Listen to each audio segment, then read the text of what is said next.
Hey, Mr. Pond Boss, tell me how. Hey, Mr. Pond Boss, let's do it now. Hey, Mr. Pond Boss, you're the one that makes fishing so much fun. Well, I woke up this morning and I headed for my... Hello everybody, Bob Luz coming at you from this Wednesday evening, September 19th, live from the Pond Boss World Headquarters. Look at there, Dick Tabert's already checking in, Jim Fritchie's checking in. Glad to have you guys. Hey, I thought I'd take a little different direction tonight to see about talking about what happens when a dam breaches. I mean, with this week's news, the last week and a half or so about Hurricane Florence, what are the things that go on there? I see Victor Moberg checking in already. So I thought it'd be a good idea to talk about what happens when a dam breaches and some of the things that you can do to keep a dam from breaching as well. So thought I'd just knock that out real quick. You guys know how to play the game. If you don't mind, hashtag Pond Boss Magazine in the comment section. Click like and share this video to your timeline so we can keep building an audience. If you guys would do that, I would very much appreciate it. So here we go. I'm going to turn up my little laptop here so I can see everybody's questions. Jason Rutledge, John Funk, let's see, Todd Austin, Mike Cottrell already on, Kevin Nance. Wow, you guys are clicking on here pretty quick. Glad to see you. John Taskett, Bill Russell from South Alabama. If you guys will do the above, hashtag Pond Boss Magazine in the comment section and click like and share it to your timeline, you'll be eligible for a drawing for a Pond Boss cap and a Pond Boss mug. We give one of these away almost every week. I think we might have missed one week because I forgot, but last week's winner is Susie Nugent. And Susie, when you check in here, we don't have your address, so please private message or your mailing address. We'll even send you a copy of Pond Boss Magazine. Now, you guys that have watched this show before, you know what I'm up to. This is what fuels the economy, so I can come in front of you guys and share some knowledge and exchange some ideas with you. $35 a year, pretty cheap for that knowledge that you get out of it. So please subscribe to Pond Boss Magazine. You can go to pondboss.com. We'll even put a link up on this broadcast when we're finished. We got a lot of information out there. We have some books. This perfect pond, you want one, kind of takes you through what due diligence you need to go through to buy a piece of property, build a pond. Mike Otto, bulldozer guy, premier pond builder. He's got a great book out there that's very helpful. Sheridan Ashmore. Let's see, John Funk says, in the past 3 years, we've gone through a 100-year flood and a 500-year flood. Wow. And I don't know if everybody knows what is a 100-year flood. Well, I've seen a lot of those in my life. A 100-year flood, all that means is there's a 1 in 100 chance that much rain is going to fall there. Where in a place like New Mexico, a 100-year flood might be 5 inches in a day. Where it might be in Mobile, Alabama, 18 inches in a day. So a 100-year flood is 1 in 100 odds that it's going to happen right there at that place. Let's see, we got checking in, Mike Haley. Hi, Mike. Kevin Nance just subscribed this week. Looking forward to getting it. Thank you for doing that, Kevin. We appreciate that. Jared Engelbert, David White, Greg Grimes. I talked to Greg earlier today. Greg is a premier fisheries biologist from Alabama. Georgia. Go Dogs. I got it. Alabama plays my Aggies this Saturday, by the way. So that ought to be fun to watch. But Greg has been at it a long, long time. He is a stud in our industry. Matter of fact, he works with the Society of Lake Management Professionals. He called me today and asked if I would come speak next January. And I'm thinking about that. I probably will. So I think that'd be kind of fun. Let's see. Sydney Goodwin from Arkansas. Mike Haley just ordered Perfect Pond. Want one. Can't wait to get it. I'm so glad you did that, Mike. Thank you very much. Let us know what you think about that book. Well, today's topic, I really want to talk about what happens when a dam breaches. Good gosh, with the amount of rain that happened in the Carolinas, one of my favorite lakes, if not my favorite lake in the entire United States, is Richmond Mill Pond, which is outside Laurinburg, North Carolina. Well, I've stayed in contact with Jim Morgan, the owner, from just before the storm to during the storm to after the storm. I wasn't real worried that the dam would breach, but I knew that it would be getting a whole lot of water, and they ended up with right at 20 inches of rain. And above them is a lake that the dam had burst a few years ago. So they were getting influence from not only 20 inches of rain straight down, but 20 inches of rain on a huge watershed. And if you guys want to see something astonishing, find Jim Morgan's Facebook page and scroll down it and click on the video that he's got up. If I can share it on the Pond Boss page, I'll do that later. But it's astonishing the volume of water that was going over that spillway, and it actually made me think of some things about spillway design that I'd not thought about in the past. That spillway was designed to maximize the capacity of the creek below. So the creek below Richmond Mill Pond, which is a 125-acre lake, by the way, the creek downstream will flood way before the dam would ever breach. That dam is not going to breach. And they've got a giant concrete box that was just loaded with water. Go to Jim Morgan's Facebook page and look at that video. But when let's see here, I want to go back down here a little bit. Jaden Roberts, Debbie Lusk. Oh, I know Debbie Lusk. Yeah, Greg says timely topic. Yeah, it really is a timely topic. Frank, I see you're talking about bass. I'll get to that. There's Tuesday Tucker. Hey, our neighbor. Hey, neighbor. It's good to see you. Leanne, good to see you. The thing about a pond dam breaching or a lake dam breaching, I want to talk about that. That should never happen. If it does, hey, Zep, good to see you, buddy. Mark Finn. If a dam breaches, there's something wrong with the design of that dam, because the way it should be done is you can calculate the size of the watershed. The watershed is the area that feeds into that site of your pond. And if you can calculate the size of that watershed, then it's a mathematical equation to figure out how much water you could potentially get to flow into your pond. So if you've got say you got a 50-acre lake, a 50-acre watershed, for example, and you get an 8-inch rain, 50 times 8 is 400 acre inches of rain. And you can do the math on that. 1 acre, 1 inch deep is 27,000 gallons. So you can figure out how much water that is. So it's a mathematical equation to figure out how much water's coming in. So then you got to have the capacity to be able to store it and then release excess water in an orderly fashion. So the spillway's job is to release, they call it an emergency spillway for a reason. It's to accommodate that once in a lifetime, that once in 500 rain or whatever it is. And if the spillway cannot handle the amount of water coming through it, then the water is going to spread out and it's going to go across the dam. And the dam is not designed to handle water flowing over the top of it. So a breach happens when the spillway is not big enough to carry the load of the water that it's trying to carry. The water rises, starts to go over the top of the dam, and when you have a backside slope of even a 4-to-1 slope, when water starts to roll over the top and starts to plummet down the backside of that dam, it's going to erode it.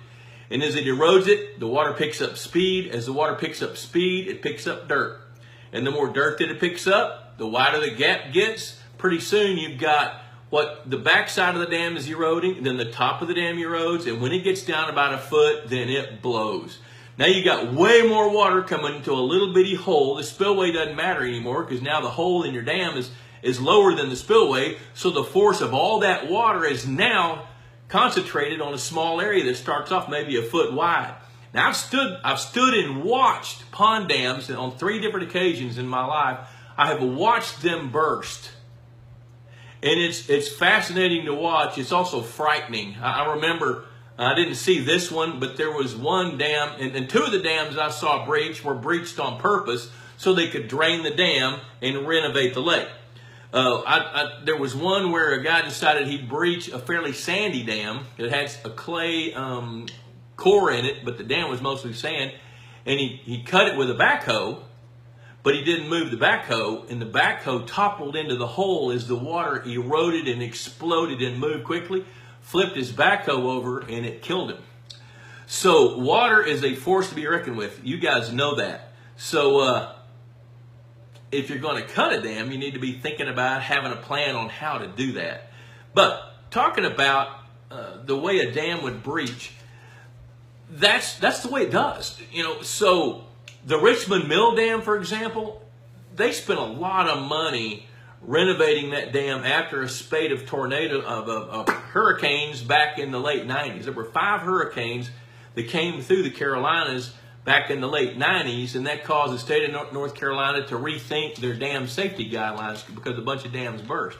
Well, Jim Morgan and his allies decided they better have their dam tested and checked, and then they made the decision to renovate it. So they drained the lake, and then they got in there and rebuilt the dam and built the spillway. And they built the spillway, which is U-shaped in a big concrete box. And the reason it's U-shaped is it doesn't take up as much surface area along the width of the dam, but still carries as much water as if that spillway was 3 times as wide, if I'm explaining it well enough for you to see that. Let's see, Christopher Aguilar, Trana Madonna. Hey, Trana, checking in. Let's see, Brad Rom. Sheridan National, I can remember High Falls State Park in Central Georgia. The dam going into the creek released a ton of water. The spillway wasn't designed right. That's the problem. Now, you know, a lot of you guys can remember, I guess it was probably 2 or 3 years ago, there was a huge, tall dam in California that they were fearful that it was going to burst. And it wasn't so much that that spillway wasn't large enough. It's that water was able to undermine the concrete of that spillway and subvert it. But they were able to keep that from happening by opening the gates full up to let enough water out, and they were able to avoid a disaster. Because if that dam had burst, there would have been water, inconceivable amounts of water rushed down the river. And that's, you know, that's the kind of things you got to think about. I see Leo Wynn, Craig McBride, Bruce Condello. I got to see Bruce last week up in Nebraska. Spent some time with Bruce. Robin Adams. Let's see, Randy Antron and Madonna. Hi, Randy. Good to see you. Greg Grimes chiming in. He says, Sheridan, our property's on Tauliga River, just down from High Falls. Interesting. All Aquatics is waving, checking in. Troy Todd, Tom Davis, Kevin Briggs. All Aquatics, Lake Oroville, California. That's it. That's the one I was thinking about. That's exactly right.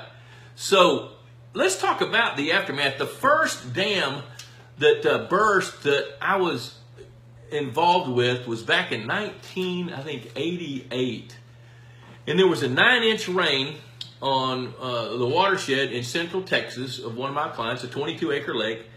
Now, what this guy had done, one of my favorite people ever, Ray Mursky, he was afraid he was going to lose some fish. So he asked me, he says, I want to put a chicken wire screen across my spillway so the fish can't leave. And I said, don't do that. He said, well, what if my fish leave? I said, well, maybe they will. I don't know. I mean, I didn't know much about it back then. I'd only been in business trying to figure these things out for 7, 8, 10 years. I started in January of 1980. So, you know, 88 through there somewhere. I didn't know. I didn't know what was going to happen.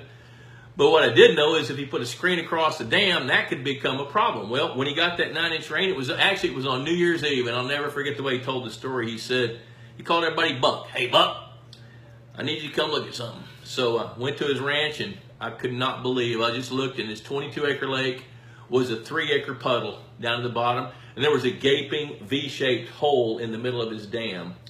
And that top of that V was about 50 feet wide, going down all the way to what was natural ground level, and the water was gone. And all you could see was the basin of the pond, and then the borrow pit from where they dug the dirt to build the dam. That's all the water that was left. So the 22-acre lake had gone down to 3 acres.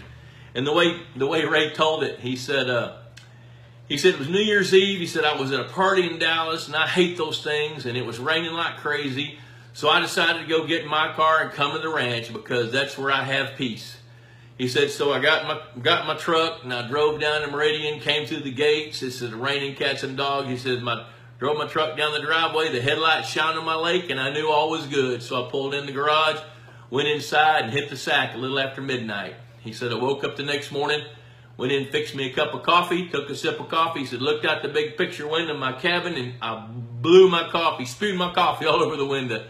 He said, my lake was gone, Buck. He said, I've just been heartsick about it.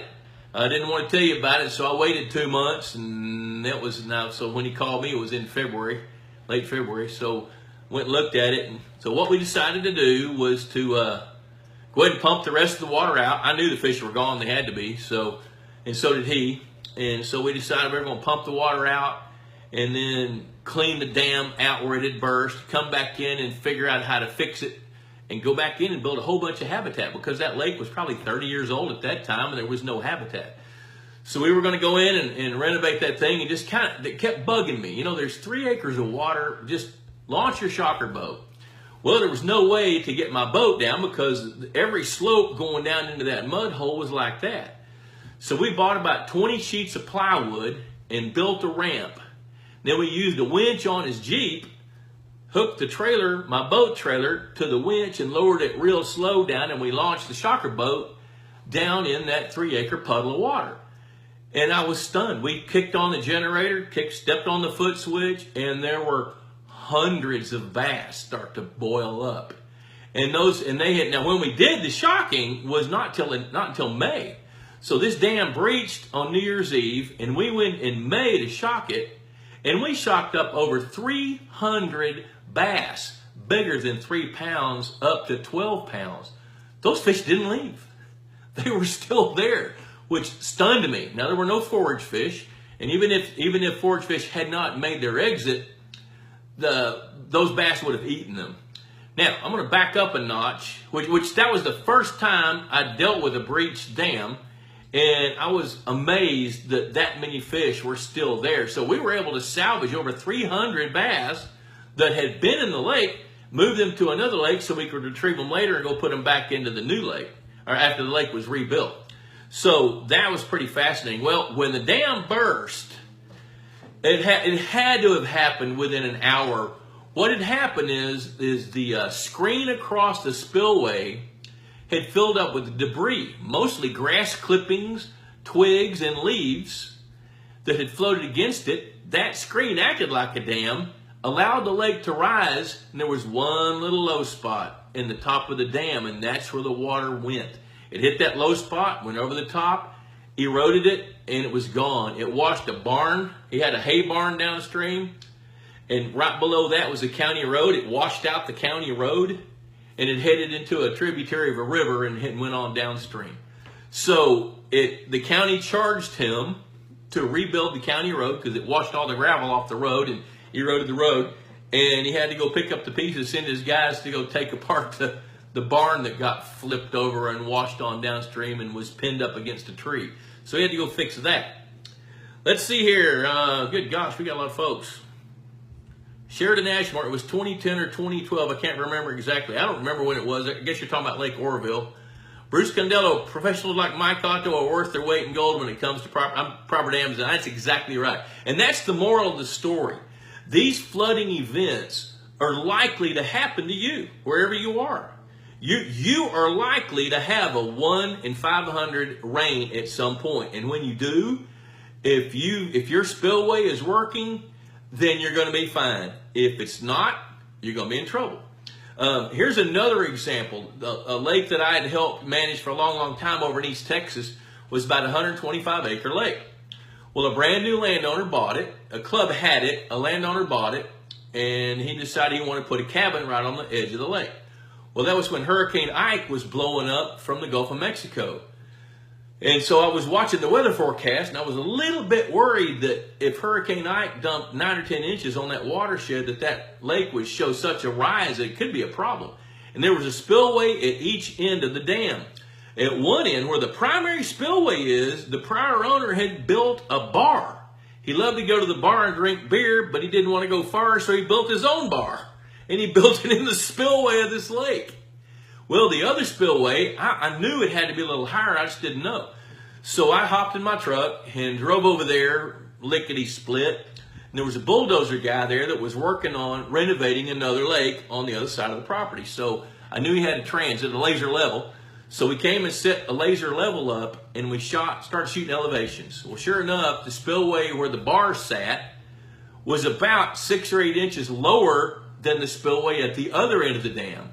But better yet, brand new cabin this landowner was building was at the same elevation as the primary spillway. So what that meant was, if they got a 9 or 10 inch flood, his brand new cabin that was about a third of the way being built was going to have a foot of water in it, and the bar was going to have a foot of water in it, while the other spillway was running 6 inches deep. So we got the bulldozer guy to bring his equipment over and cut that other secondary emergency spillway down to where it became the primary spillway. Now, luckily, that storm tracked off to the east and only dumped about 4 inches of rain on this lake, and it didn't really test anything, but it did go over where we cut the new spillway. So that ended up being a smart decision for him, and for the fees I was charging him, he earned them all back right there with that one choice. John Wilson, hey man, good to see you from Cleveland, Ohio. Brandon Lawson, Victor Moberg, step 1, remove chicken wire screen. It got removed, trust me. Let's see, Kevin Briggs, Raylene Mitchison, hi Raylene, good to see you. Dion Myers, Catherine Mundor from Holdridge, Nebraska. Jennifer Royce, West Virginia.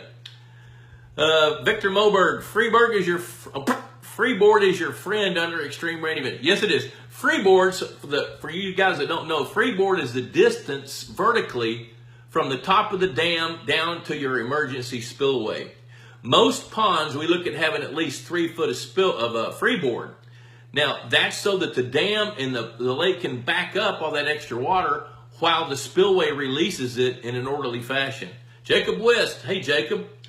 Let's see, Frank James, do large rocks help reduce erosion in emergency spillway? Yes. I'll tell you what, I'm going to circle back down here and go back to some of these questions and start at the bottom. Let's see here. I need to see this. Frank, I'm going to come back and talk about your fish question here in a minute. Let's see, could a pond liner on the dam help prevent it from failing? Yes, it could, if it's installed properly. But if you're going to have a liner on a pond dam, it needs to go over the dam, because the dams that fail from the backside, when the water flows over the top and starts eating the backside of the dam away. So a liner might prevent it if the liner goes all the way over across the backside. The smarter thing, Jason, is to have a bigger spillway. You know, and I know, Jason, you just went through this event. You guys dropped your lake 4 feet. It probably filled that 4 feet back up in half a day. So I'm looking forward to having a conversation with you about that.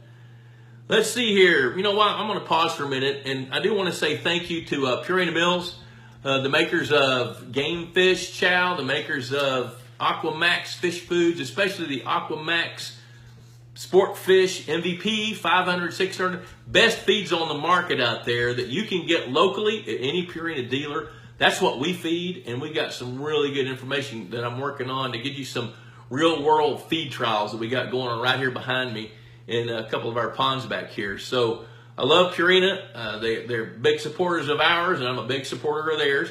Also, Texas Hunter Feeders. I'm glad that they sponsor that. Thanks for that. So now, let me tackle some of these. Oh, but you know, just for those of you that are new, if you'd like to have a shot at winning a Pond Boss hat and a Pond Boss mug, put hashtag Pond Boss Magazine in the comments line. Click like and share this to your timeline so other people can see it. Let's see, Joanne Pillafont. Good to see you. All right, let me see here. I'm going to scroll back down here and make sure I'm not missing any questions here. Let's see here. All right.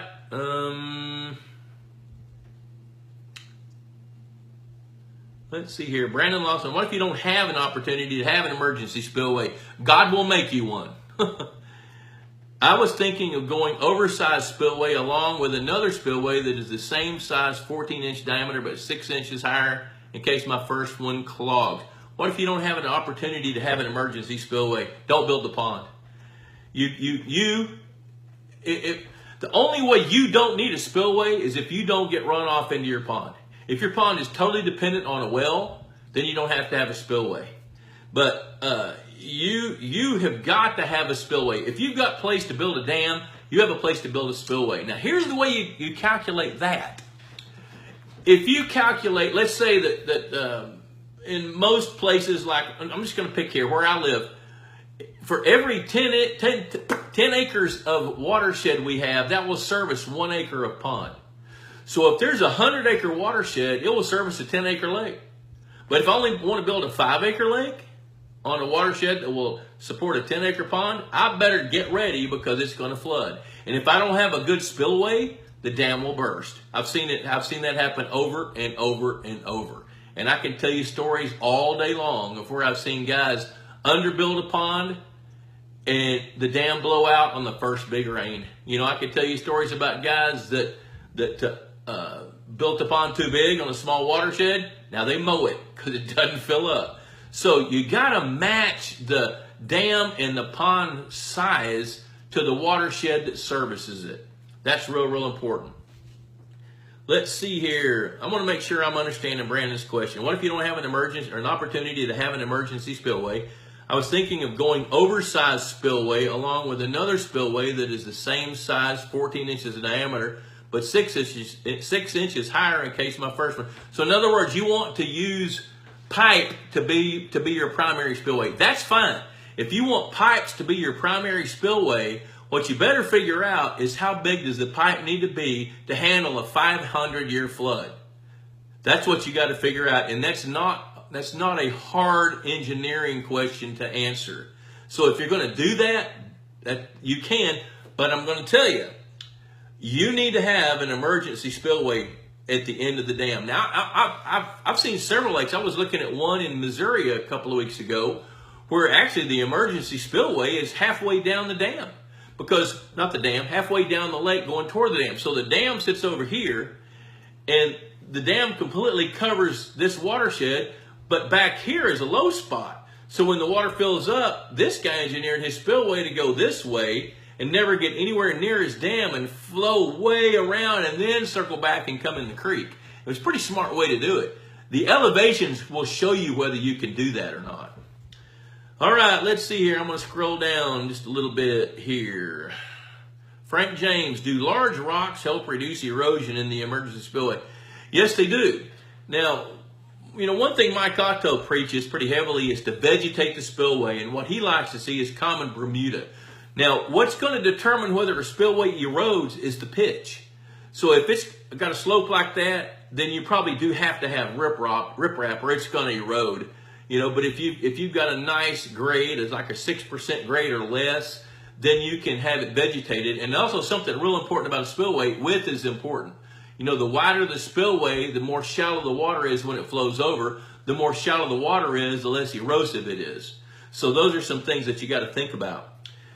Let's see here. What's the optimal grade on the spillway? Victor, you know what? I'm just 6% is pretty good. You know, each site dictates the grade. Like at Richmond Mill, it's straight down because the spillway had to be built in the middle of the dam. So that's why they built it out of concrete and then rip-wrapped all the way around it. And on the back side of the concrete trough that the water spills into, it's got wide wings that open up to let the water just go over the spillway and then blow and go down the creek. Let's see, Bruce says, besides just property, human life can also be at risk below poorly designed dams. You know, actually, I was talking to Jim Morgan, and they evacuated the entire neighborhood in the watershed below Richmond Mill, just in case it did burst. Everybody was confident that it wouldn't, but FEMA decided that they would go ahead and evacuate, which that's a smart thing to do. You can't put lives at risk, especially when you don't know what's going to happen. What if Richmond Mill would have gotten 40 inches of rain? I mean, look at what happened to Houston last year in Hurricane Harvey.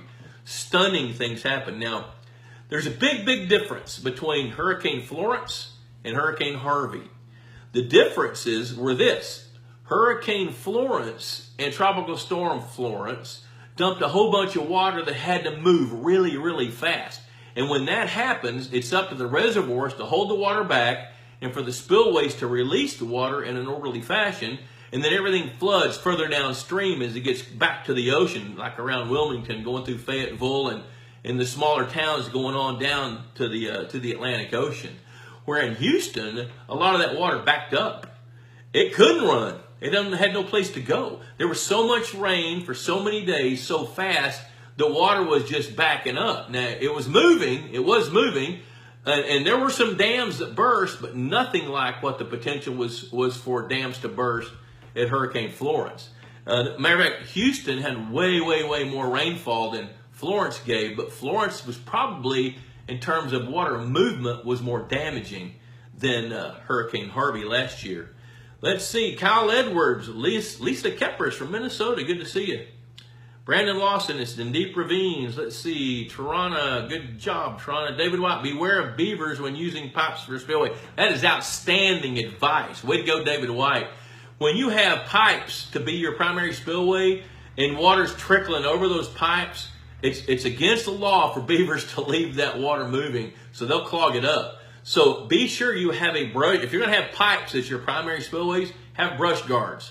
So brush can't get in it, brush can't flow in it. I don't know if you've ever tried to pull a stick or a log out of a pipe with 2 feet of water on it. You can't do it. Can't do it.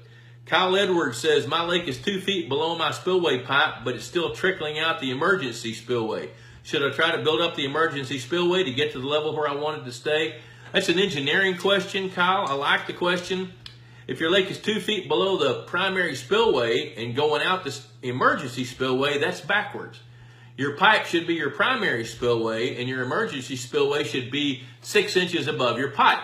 Now, the proper way to answer that question is how much freeboard, if you raise your spillway, how much freeboard do you have left between your new emergency spillway and the top of the dam? If you don't have at least 3 feet, don't even do it. Think about raising the dam as well as raising the spillway if you're going to do that. There's Michael Gray. Hey, Michael, he's checking in from Nashville, Tennessee area. He's an outstanding lake builder over there. We're talking about spillways and dam breaches. Matt Willis. Hey, Matt, good to see you from South Dakota. Victor Moberg. Surprisingly, we had 26 inches from Harvey, but wasn't our worst flood because it was over a 4-day stretch. That's really, really fascinating. You know, and of course, you were kind of on the outskirts of Houston. So, and a lot of your water was headed towards Houston. Todd Stegner, hello from Pilot Grove, Missouri. First time catching the video live. Yeah, I got your email earlier. I'm glad you're here. So, there's kind of my take on breaching dams. Now, if you've been involved where a dam is breached, I got an email yesterday from a guy outside of Oklahoma City, and his email said something like this. Our dam breached during excessive rains back in the spring. We've now rebuilt it, and we've caught some water, and we'd like to restock it. What is your advice on how many fish to put in? Well, my advice is I want to talk to you. So he didn't leave a phone number, so I emailed him back and said, hey, call me. I want to talk to you about that because here's why. Here's the questions.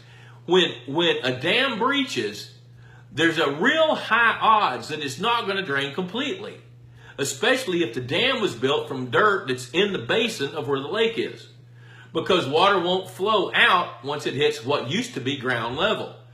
So these dams that were built, if they took dirt out of the lake site to build the dam, there's a big hole right in front of the dam. A lot of lakes are that way. So my question to him is, was there any water left? Any water. I don't even care if it was a cattle hoof print. If there was any water, then I want to talk about the possibility of being fish left back.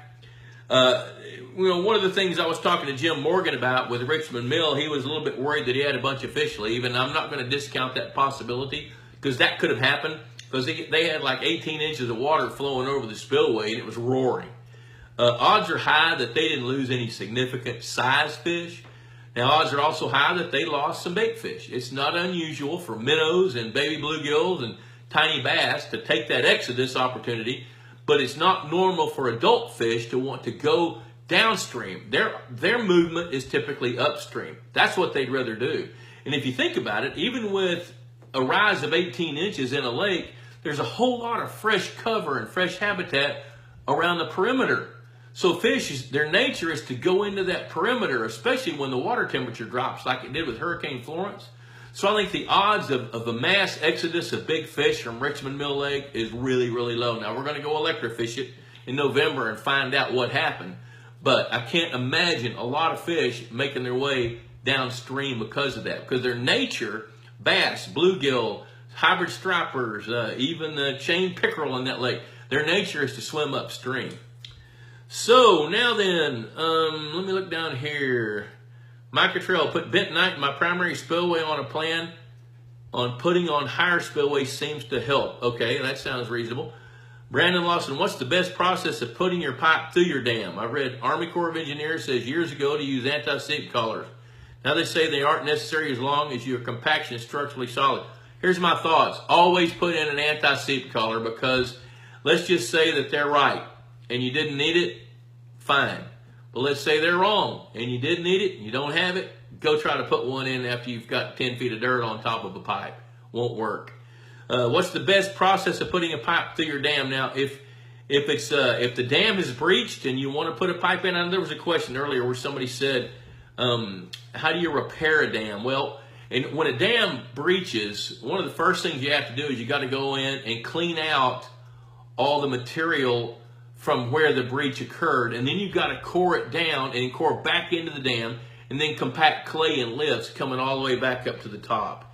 And then when you get to the top, based on the kind of compaction you've got, that new patch needs to be tied into both sides of where the old dam now sits. So you've got to tie that in really, really well, which means scarring it, smoothing it, digging into it, and then compacting clay as you go.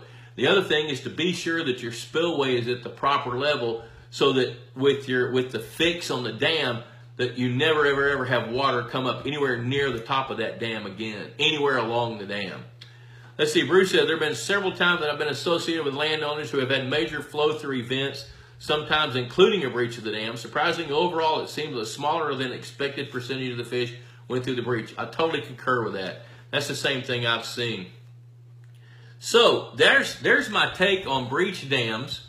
The one with the Ray Mursky, I have investigated probably 10 or 12 breach dams in my career of almost 40 years, and not one have I found where all the fish left. Not one. There are some. I'll tell you the ones where fish leave. The ones where fish leave is when, like in Hurricane Harvey, and there'll be some of this also in the Carolinas, where water comes on top of a pond and sits there for hours and hours and hours. Then you'll have fish that will rise and migrate as well as you're going to have fish migrate in. Which, sounds like a trade-off. It's really not, because you're going to get fish you don't want. You're going to get carp. You're going to get buffalo. Thank goodness in the Carolinas they're not dealing with Asian carp. That's a perfect scenario for Asian carp to migrate from place to place to place. But thank goodness you're not going to get that there. Let's see, Brandon Lawson, what's your thoughts? Key to the dam or don't if you have good clay? You gotta key the dam. I would, the extra money that it costs is worth the peace of mind that you have knowing that you did it right. So if somebody wants to cheap out a little bit or go cheaper, don't do it with the keyway. Do it with your slopes, or even do it with your pipe. Don't buy the pipe. Make a bigger spillway or something. So I think there's better ways to save money than to not key out or core trench a pond dam. Okay, let's circle back now. I want to go back and let's talk a little bit about fish. I'm going to scroll back down here and find, had a couple of questions that came in. Let me see if I can find those real quick, and I'm going to cover those real fast here, if I can find them. Let's see. Jason Rutledge says, when repairing a dam and after you've cut the core to drain it, okay, I talked about that. Okay, Frank James said, you recently sent out information on F1 tiger bass stocking this fall. I like the idea of adding more genetic diversity to the Florida bass and the northern bass that I've already stocked. Also, it would be great to have some feed-trained native or naive largemouth bass in my pond. I agree with that. Then he follows that up, but the possible downsides are overpopulating largemouth bass. Plus, I wonder how many 6 or 7 inch F1 tiger bass would make it, considering I have a pretty good population of 1.5 to 4 pound largemouth bass already. Could you give us your thoughts on when the tigers make sense and when they don't? You bet. Matter of fact, I had a meeting with a client today, and the conversation, well, I'll tell you what, I'll just give you the backstory on this lake. This lake is about 40 acres. And it was drained a few years ago because it was leaking. So the new landowners bought it, and they decided they'd repair the leak. The water was just seeping through. I see Steve Lewis and Mike Cooper. Good to see you guys. Glad you joined in. And this particular lake, when they drained it, then they re-cored the dam on the inside slope, built the dam up, made it stronger, and pretty much cut off the leak. Well, there was like a half-acre puddle left, and they had gone in and rote-knowned it, but they didn't get all the fish. So when the lake filled back up, we loaded it up with forage fish, and one of their goals is to grow double-digit bass as fast as they can. So they stocked a bunch of, we put in bluegill from 3 different sources so we could have genetic diversity. Some were copper nose, some were northerners, or natives, some were natives from Arkansas, some were natives from Texas. So when we stocked those fish and we allowed them to begin to reproduce, once this table was set, then we stocked a bunch of pure strain Florida fingerlings, Then we gave those 6 months and came in and stocked some F1s that were 6 to 8 inches long. So that's kind of a non-traditional way to stock a lake, but what we wanted to do was to add 2 size classes. Well, what we didn't realize is there was a handful of these mystical fish that were left behind. They reproduced the first year. So by the end of 18 months, we had a giant standing crop of 6 to 8 inch bass that we didn't stock, that were hatched. Well, we don't know the genetics of those fish. And so the landowners said, we'd spend $2,000 to get a significant sample of them tested for genetics. So let's just spend the money and buy some fish that we know the genetics and add that year class. So what we did was we saw where, here's what we had. We had a handful of really big fish that were there before. Then we had a size class of bass that we had stocked that were here. And then we had the third size class down here of little bitty fish that were hatched that year. So what we decided to do was we figured this out in the fall of that year, which would have been the fall of 2016. So we allowed these bass up here to eat these bass down here. So in the springtime, we came back in with the shocker boat, and sure enough, those 6 to 8 inch bass had either grown up bigger or they'd gotten eaten. So at that point, we came in and we stocked a few more 6 to 8 inch F1 tiger bass of known genetic integrity and propensity. So then we fast forward into 2017. They're still a little bit overcrowded on some of the 10 to 12 inch bass. So what they want to do now, and I concur with this, is the food chain is still pretty strong. We had some good stands of bushy pondweed and some other plants that helped as a safe harbor for bait fish, which included bluegill, redear, and tilapia in that Texas lake. So now they want us to go in and harvest a bunch of those mid-size 10 to 12 inch bass that are still crowded, and then follow up with some 6 to 8 inch tiger bass, because they want to have at least 4 size classes of fish that have been stocked. And the reason they want to do that is because most lakes, when you stock a lake the first time after it's been renovated or built, the best fish are going to be the first fish that you stock. Those are going to be the ones that have the greatest chance to hit double digits and go way up into 13, 14, 15 pounds or whatever you can get. And then what happens after that, the next generation and the next generation and the next generation, they don't ever reach the potential that those first fish did. So to mitigate the chances that that's genetics that are degrading over time, which I don't know that I believe that that's what it is, adding some new genetics of some faster growing fish that we know have a better chance genetically and have a head start, what we're trying to do is compensate for nature not providing what they might want. So in other words, what we're doing is we're recruiting a junior varsity, a freshman team, and a middle school team. That's what we're doing. But I say no to doing that if the lake can't support it. So Frank, the answer to your question is, if you have the food chain and you're willing to part with some bass that are overcrowded, if that's the case, to make room for some new bass, then yeah, it could be a good idea. And yes, you can. And yes, we are, we're working with American Sportfish Hatchery, and they've had a fantastic spawn this year. So they called up and said, hey, why don't you see if you can help us move some of these fish? And here's what we do with some of our clients. So I thought, well, that kind of makes sense. So I had Walter send out a letter to all of our clients, and we've gotten an outstanding response to that. So if you're looking to improve your genetics, let's have a talk and see if it makes sense for you. If it doesn't make sense for you, then I'm going to tell you not to do it. If it does make sense, but if the lake can support them, if the food chain can support it, if you're productive, the pond's productive and can support it, then I'd say do it. Now, will some of them get eaten? Probably. If you stock, let's say you stock 10 per acre and 5 of them get eaten, you've got 50% survival. That's 5 fish that have the genetic propensity to grow larger that you didn't have before that. All things being fair, which I've never figured that out in pond management. I don't even know what that means anymore. Troy Todd, I currently have about 2 feet of freeboard. What's the best way to add the additional 12 inches of freeboard? Would it be possible to supply out 4 to 6 inch lifts compacted with a sheep's foot roller, or would we need to dig down to knit the soils together? If you want to, Troy, if you want to raise your pond most pond dams are covered in topsoil on top of the clay that they use to build the pond. So you need to push that topsoil out of the way in a way that you can retrieve it and put it back.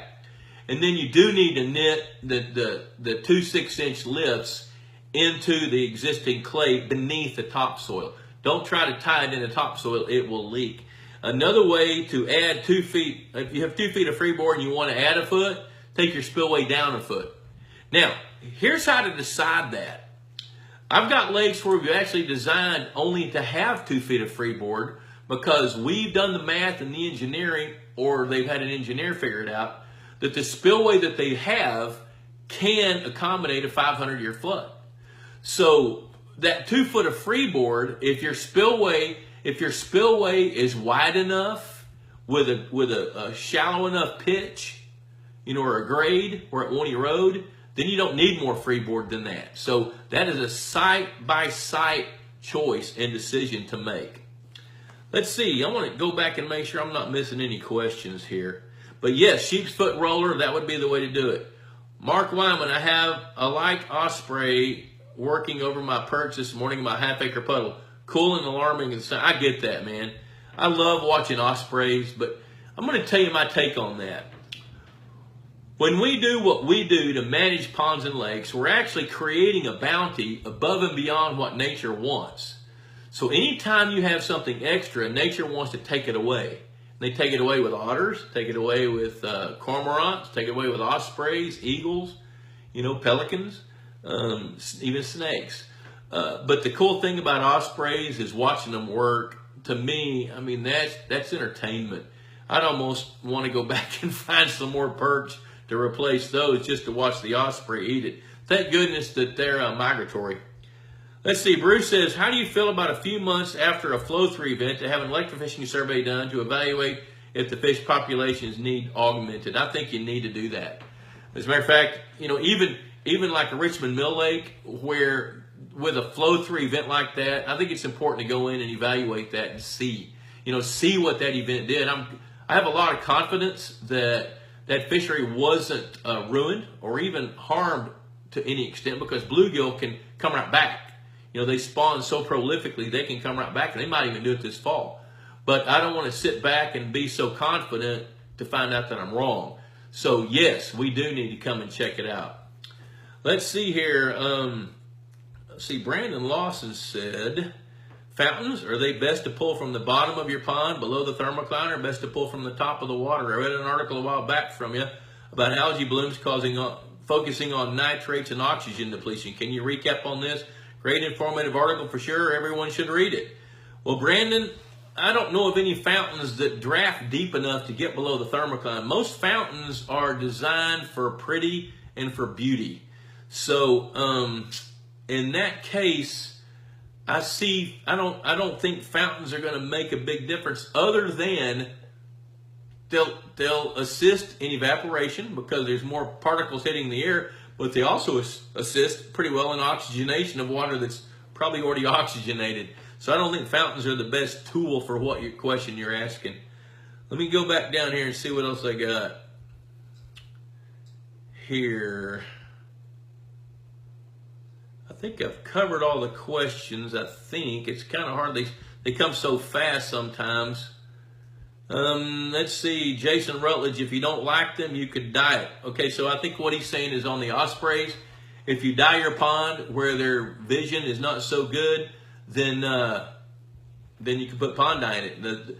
The upside is, yeah, that changes the visibility of the water, but it also changes the water's ability to produce the base of the food chain, which is a good segue to get into the food chain a little bit. We still have about 11 minutes. Let's see. Jason Rutledge says, where is it best to recore, the face, the middle, or in the back side? If you've got an existing dam, it's where you can get the equipment. And the ways that I've seen it work best, Jason, is to build a ramp along to get the water level down. You got to get the water level down. And then come back in on the inside front slope, build a ledge, and start coring there on the inside slope. And you don't have to dig down as far either. Let's see, Kurt Schultz. Hey, Kurt, our Purina buddy. I want to holler at you. I think we're going to bring the shocker boat over there here in a few weeks, and let's take a look at the fish at the Purina farm. Kurt runs the Purina farm. He's into the marketing business over there at Purina. Matter of fact, he and I were upside down together on a show a couple of weeks ago at the Purina Farm. That was pretty fun. Appreciate the comments there, Kurt. I want to talk about the food chain a minute. Let's kind of gear up to that. I want to talk about some of the finer things about the food chain. I had a comment, an email where a guy says, let's see, where was it? Oh, Zach McKenzie said, I have a 3-acre pond. Would it be a good idea to build a half-acre forage pond? Would it be worth trying to do that to supply a 3-acre pond? The answer to that is absolutely yes, it would be. Now, here's the caveat. You got to keep your predator fish out, and you got to be able to get your prey fish or your forage fish out to put them into the lake. So most hatchery ponds can be drained. So if you can drain it and you can keep predator fish from mingling into it, then it's a great idea. As a matter of fact, the guys I was talking to today, they've got a couple of hatchery ponds adjacent to and upstream from their 35-acre lake, 40-acre lake. And so they're talking about renovating those ponds. They're pretty old, but they've got 12-inch pipes in them. So we're talking about using freshwater prawns or tilapia for forage fish, maybe one in one pond, one in the other, just so we can get big masses of food just to stock in there in the fall. And the reason I'm thinking about tilapia compared to bluegill, bluegill is the backbone of the food chain. That could be a good choice. But the tilapia are going to reproduce so prolifically, and then when they open the valve and let them into the lake in late October, those fish have got a lifespan of about 4 weeks, 5 weeks in that lake. And what will happen is the water temperature drops, they'll get really, really sluggish, and the bass are going to have a forage, gorging, fill my belly up time over about a 4-week period, and they will eat every one of those tilapia, which would also increase the survival odds of bluegill going into the winter. So that's a win-win deal. That's why I would think tilapia could be a good idea, because a lot of the tilapias coming out of a hatchery pond would be about that big, which is a perfect nugget for a 13, 14, 15-inch bass. Let's see, Joanne says, what's the best way to handle an underground spring? Put it in a French drain and head it into the pond? If that spring is upstream from your pond, I think that's a brilliant way to handle it. Put it through a French drain. Some people can they like to put it through a pipe so that the water doesn't migrate through the soils of a French drain. But a French drain put in right has got a pipe, and the water would flow down the pipe. So I'd say, yeah, that could be a good idea. Be sure to have the water chemistry checked of that spring before you do that, and make sure that water's compatible with your pond. It probably is, but it's a good idea to check that. Victor Moberg, we had 2 spoonbills and 3 wood storks at our place today. Didn't think we'd have either. That is so much fun. I love to see stuff like that. To me, that's part of the fun of having a pond, is to see what, nature is attracted to it. Brandon Lawson, Nate Herman has a great setup for dumping the valve on the upper little pond into his main lake. It's a great setup. Yes, he does. And Nate Herman, he's just one of the most innovative, fun, great guys in the business. There's Matt Rell. Hi, Matt. Good to see you, buddy. Going back to some more of the finer points of forage fish, I think it's real important before you decide which forage fish that you want to use to understand that fish. I mean, I can't tell you how many times I sit down with somebody and we start talking about perch. Well, a perch in Texas is a brim, but a brim is a sunfish. Well, a perch in the Midwest is a perch, and they look at guys in the South and like, what are they talking about? They have no idea what they're talking about. So the thing is in most of the country, we have bluegills, we have redear sunfish or pumpkin seeds. There's green sunfish, warmouth, which is also called goggle eye, or they call them chinkapin perch in Louisiana. And redears are called shellcrackers in Louisiana. Then you've got stump knockers. What in the world is that? Then you got yellow spotted sunfish, orange spotted sunfish. You've got banded sunfish. You've got long ears, red breast. Every one of those fish, even though they're members of the sunfish family, they live differently. Bluegill are going to spawn more and more and more than other sunfish. Bluegill are the backbone of the food chain in bass lakes. And in Texas, where I live, they're going to spawn 4 times. You go 100 miles south, they'll spawn 5. You go to Nebraska, where Bruce is, they might spawn 3. You go to upstate New York, and you feed them really well, you might get 2 spawns out of your bluegills based on the temperature. Redear sunfish in Alabama, they're going to spawn once, maybe twice. In Texas, they're going to spawn once. Warmouth, they have a big mouth. Goggle eye, they only get this big. They spawn 1 time, and they're a predator fish. Where bluegill are predator fish, but they have a little bitty mouth. So where I'm going with all this is before you start deciding what fish you want to use as your forage fish, spend a little bit of time and figure out about each one of those individual fish. Because the more you know about each species of fish, the smarter decisions you can make. You know, it's common for me to, here's a real world story. I was giving a speech at a Purina store, I don't know, 5 or 6 years ago, and a guy, he kept interrupting, which it wasn't quite a heckler, but it wasn't far from it, because he was the smartest guy in the room. And I love talking to those guys. They're so much fun because you can draw them out and exchange ideas, and then everybody in the room benefits from it as long as you can kind of manage what they're talking about. Well, here's what he said. I had made the comment, I made several comments. It takes 10 pounds of bait fish for a largemouth bass to gain 1 pound. Another comment I made was bluegill are the backbone of the food chain. They're the only fish that can sustain themselves long enough in a bass pond. At some point, bass are going to want to get crowded. So the guy said, well, hey, wait. I just bought 100 pounds of fathead minnows, and I put them in my bass pond because I got a whole bunch of those 12, 13-inch bass like that. He said, did I mess up? I said, well, let's back up.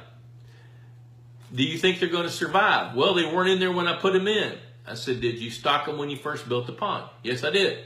Well, if they're not there now, then they're probably not going to survive. So when you stock them, they're not going to live long enough to be able to reproduce and reestablish because the bass eat them too quickly. He said, so what do you mean? I said, well, that 100 pounds of fathead minnows that you put in may last a month, and then they're going to be gone. He said, okay. He said, look, it made me feel good that I added some bait fish to my pond. So I said, well, all right. So let's say that you've got this 3-acre pond. You put 100 pounds of bait fish in there. What's your weight gain going to be? He said, it's going to be 10 pounds. I said, that's right. I said, and what'd you spend? He said, $1,000. I said, yeah. So if you've got over 100 bass and there's a 10-pound gain, how much did each one gain?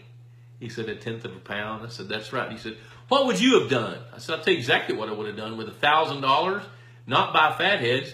I'd go spend $700 of that on a good Texas Hunter feeder that you're going to have for 15 years, and then go take $300 and buy fish food and grow your own bluegills and start culling bass. Take some bass out, cull the bass, feed the bluegills, and you're going to see the food chain start to soar, and your bass are going to start gaining weight again.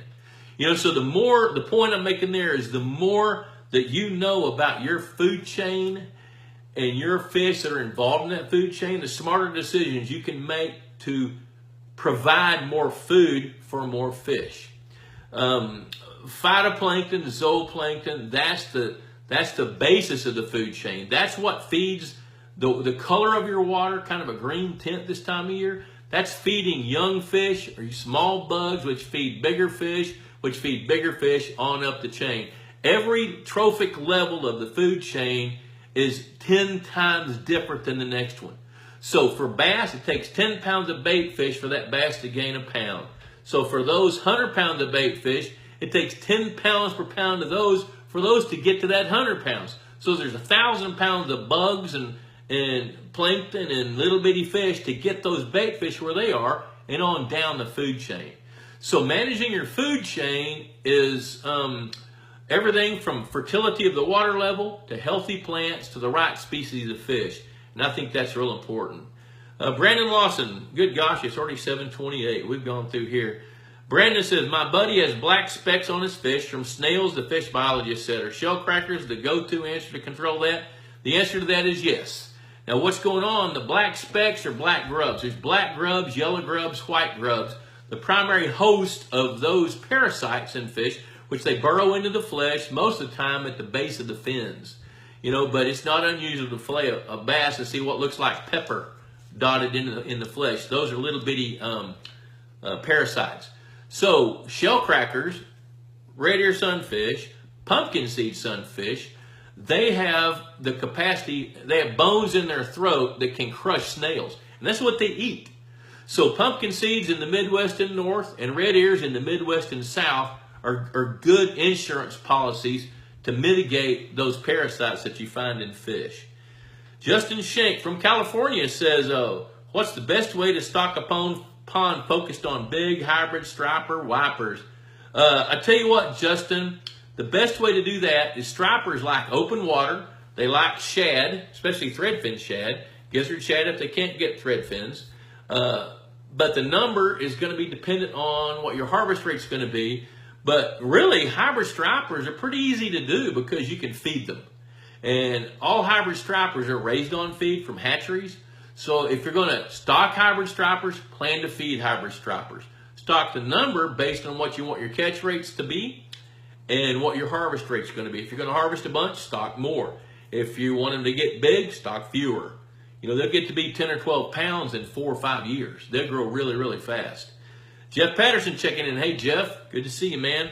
I saw you from a distance at the Whitesboro Gunner football game the other day. JV game, I think it was. My grandson was playing. So, hey, it's 7:30. I really appreciate everybody tuning in. Don't forget, hashtag Pond Boss Magazine. Share this video with your friends on your timeline. You'll be eligible for a drawing. And until next week, I'm going to check out. And if you have some more questions, pitch them to me. If you want to look at buying some F1 tiger bass, message me on Facebook or send an email. And there's Ethan Backshees. Hey, support Pond Boss. Love you, Ethan. He's my grandson. Thank you for your service, Airman Backshees. Much appreciated. So until next week, we will see you guys then. Appreciate you tuning in.